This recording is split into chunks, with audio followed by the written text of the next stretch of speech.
ನಾನು ಮುಖ್ಯಮಂತ್ರಿಗಳು ಮತ್ತು ನಮ್ಮ ಮೈಸೂರು ಜಿಲ್ಲಾ ಮಂತ್ರಿಗಳಿಗೆ ಹೇಳಿದ್ದೇನೆ.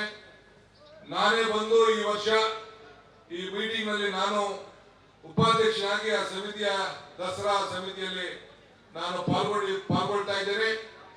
ಮುಂದಿನ ವರ್ಷ ಈ ಒಂದು ದಸರಾ ಕ್ರೀಡಾಕೂಟದಲ್ಲಿ ಈ ಒಂದು ನಮ್ಮ ಕಮಲ ಕಾರ್ಯಕ್ರಮವನ್ನ ಇದನ್ನ ಪ್ರತಿ ವರ್ಷ ಕೂಡ ನಡೆಸಲಿಕ್ಕೆ ಪ್ರೋತ್ಸಾಹ ಸರ್ಕಾರವನ್ನ ತೀರ್ಮಾನವನ್ನ ನಾವು ಮಾಡ್ತೇವೆ. ಇದು ಪರಂಪರೆಯಾಗಿ ಉಳ್ಕೊಂಡು ಬೆಳ್ಕೊಂಡು ಹೋಗ್ತದೆ.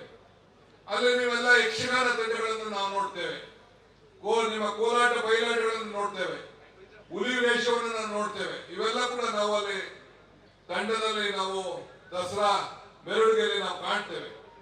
ಸೊ ಆದ್ರೆ ಈ ಕ್ರೀಡಾಕೂಟ ಏನು ನೀವು ಈ ಕಂಬಳ ಇದೆ, ಈ ಕಂಬಳಕ್ಕೆ ಒಂದು ಪ್ರತ್ಯೇಕವಾದಂತಹ ಜಾಗವನ್ನ ಮಾಡಿ ಏನೊಂದು 3 ಎಕರೆ ಸಾಕು.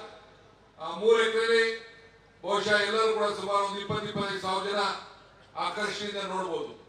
ಆ ದಸರಾ ಸಂದರ್ಭದಲ್ಲಿ ಇದನ್ನು ನಡೆಸಲಿಕ್ಕೆ ಕಾರ್ಯಕ್ರಮ ರೂಪಿಸ್ತೇನೆ.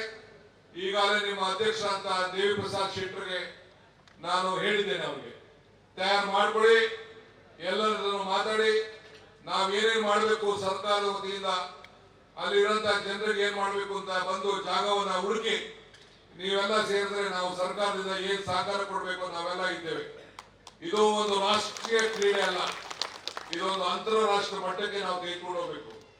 ದಸರಾದಲ್ಲೂ ಕೂಡ ಹೊಸ ಹೊಸ ರೂಪವನ್ನು ಕೊಡಲಿಕ್ಕೆ ಈಗಾಗಲೇ ನಮ್ಮ ಸರ್ಕಾರ ಬದ್ಧವಾಗಿದೆ. ಆ ಹಿನ್ನೆಲೆಯಲ್ಲಿ ನಾವೆಲ್ಲ ಕೆಲಸವನ್ನು ನಾವು ಮಾಡ್ತಾ ಇದ್ದೇವೆ. ಇವತ್ತು ಬಹಳ ಮುಖ್ಯ